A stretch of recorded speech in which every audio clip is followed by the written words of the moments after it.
আসসালামু আলাইকুম সুপ্রিয় শিক্ষার্থীরা। নবম ও দশম শ্রেণীর সাধারণ গণিত পরিমিতি অধ্যায় 16 রাজশাহী বোর্ড 2023। এই প্রশ্নে দেওয়া আছে তোমার বিদ্যালয়ের আয়তাকার হলরুম ও বর্গাকার ক্লাসরুমের পরিসীমা সমান।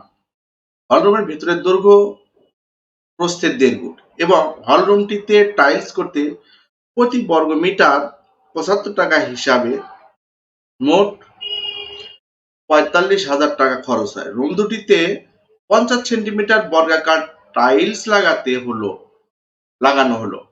তো ক নম্বর হচ্ছে হল রুমের ক্ষেত্রফল নির্ণয় করো। তো ক নম্বর দেওয়া আছে হল রুমের টাইলস লাগাতে মোট খরচ হয় 45,000 টাকা।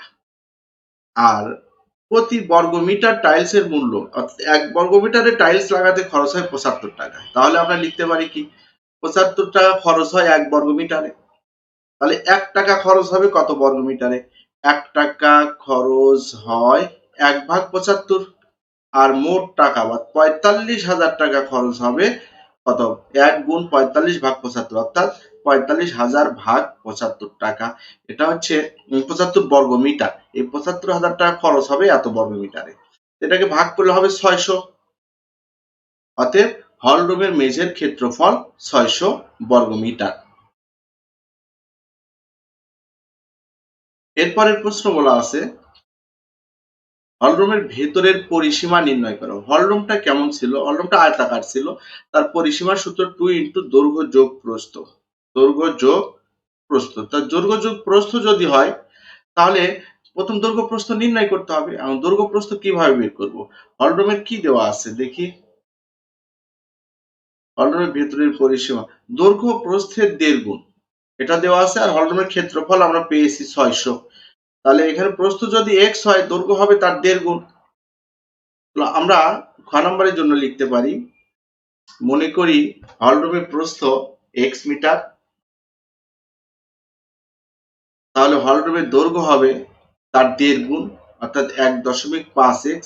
একে আমরা 3/2x ও লিখতে পারি। এটা আমরা কিভাবে লিখতে পারি? এই যে এটাকে 10 দ্বারা গুণ করলে কত হয়? 15।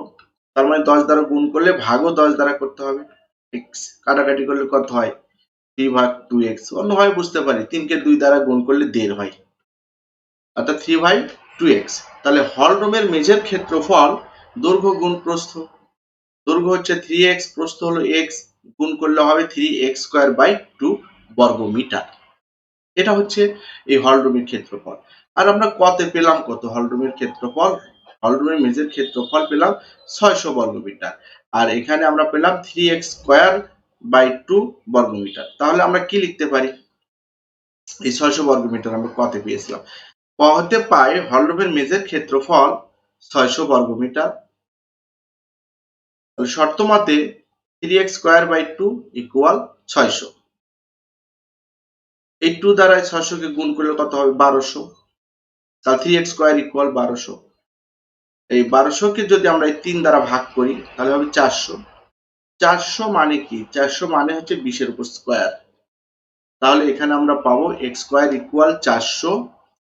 400 কে আমরা যদি 20 স্কয়ার দিয়ে লিখতে পারি এবং এখানে উভয় পক্ষ থেকে আমরা স্কয়ার বাদ দিতে পারি বা x ইকুয়াল 20 মিটার বা স্কয়ার উঠে গেলে এখানে রুট হয়, রুট স্কয়ার কেটে যায়।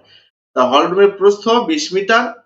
তার দৈর্ঘ্য কত হবে? দৈর্ঘ্য হবে 3 গুণ, এই যে দৈর্ঘ্য হবে 3 গুণ 20/2। তাহলে হলরুমের দৈর্ঘ্য হবে 3x/2। এটাকে বলা যায় 3 গুণ 20/2। এটা থেকে কাটলে হয় 10, 10 আর 3 গুণ করলে 30 মিটার। হলরুমের দৈর্ঘ্য 30 মিটার, প্রস্থ 20 মিটার। এখন বের করতে বলা হচ্ছে আয়তাকার হলরুমের পরিসীমা। তো হলরুমের পরিসীমার সূত্র হচ্ছে 2 ইন্টু দৈর্ঘ্য যোগ প্রস্থ। দৈর্ঘ্য এবং প্রস্থ সমষ্টিকে 2 দ্বারা গুণ করলে আমরা পরিসীমা পাই। তাহলে দৈর্ঘ্য ছিল 30 আর প্রস্থ ছিল 20। 30 আর 20 যোগ করলে 50, 50 কে 2 দ্বারা গুণ করলে 100 মিটার। অতএব হলরুমের পরিসীমা 100 মিটার। এরপরে বলা হচ্ছে রুম দুটি টাইলস করতে কতটি টাইলস লাগবে? রুম দুটিকে টাইলস করতে কতটি টাইলস? তো একটি রুমের ক্ষেত্রফল আমরা পেয়েছি অলরেডি কতে 600। অর্থাৎ আয়তাকার হলরুমের ক্ষেত্রফল পেয়েছি 600। এখন বর্গাকার হলরুমের ক্ষেত্রফল বের করতে হবে। কিন্তু প্রশ্নে বলা হচ্ছে বর্গাকার ক্লাসরুমের পরিসীমার সমান আয়তাকার হলরুমের পরিসীমা বর্গাকার ক্লাসরুমের পরিসীমার সমান। তাহলে আমরা পরিসীমা কত বের করেছি? হলরুমের পরিসীমা বের করেছি 100। তাই আমরা কি লিখতে পারি? এই যে বর্গাকার ক্লাসরুমের বাহু এ, অর্থাৎ সবগুলো বাহু এ হলে আর পরিসীমা কি হবে? 4a, চারটা বাহু যোগ করলে চারটা 4a। তাহলে উদ্দীপক অনুসারে বর্গাকার ক্লাসরুমের পরিসীমা হলো আয়তাকার হলরুমের পরিসীমার সমান। এই আয়তাকার হলরুমের পরিসীমা আমরা খতে পেয়েছি কত? আয়তাকার হলরুমের পরিসীমা পেয়েছি 100 মিটার। তাহলে 4a অর্থাৎ বর্গাকার ক্লাসরুমের পরিসীমা হবে 4a equal 100 metre. 4a equal 100 metre. তাহলে বাহুর দৈর্ঘ্য এ কত হবে? 4 দ্বারা ভাগ করলে আমরা পাবো বাহুর দৈর্ঘ্য, বর্গাকার ক্লাসের এক বাহুর দৈর্ঘ্য, অর্থাৎ এক বাহু বলতে তো সবগুলো বাহুই সমান। এক বাহুর দৈর্ঘ্য 100 ভাগ 4 25, তার মানে এটা 25, এটাও 25, এটাও 25, মানে সবগুলো বাহুই 25। আর বর্গক্ষেত্রের ক্ষেত্রফলের সূত্র হচ্ছে বাহু স্কয়ার।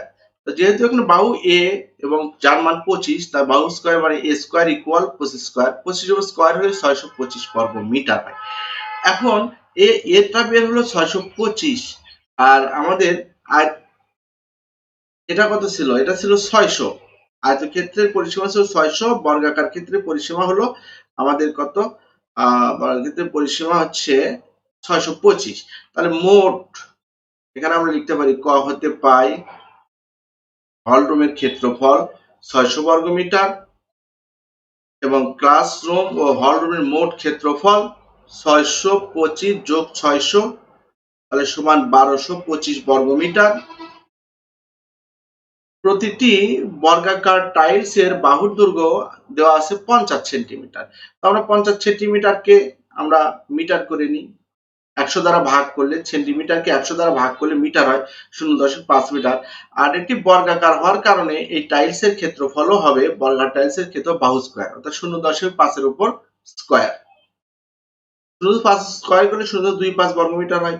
এখন এই টাইলসের ক্ষেত্রফল দ্বারা যদি মোট ক্ষেত্রফলকে, অর্থাৎ হলরুমের ক্ষেত্রফল এবং ক্লাসরুমের ক্ষেত্রফল যোগ করে যা পাইছি 1225 কে যদি টাইলসের ক্ষেত্রফল দ্বারা আমরা ভাগ করি, তাহলে কতটি টাইলস লাগবে? 4900টি টাইলস লাগবে। তাহলে প্রশ্ন দেওয়া ছিল রুম দুটি টাইলস করতে কতটি টাইলস লাগবে? তাহলে আমরা উভয় রুমে বা রুম দুটি টাইলস করতে মোট টাইলস লাগবে 4900টি।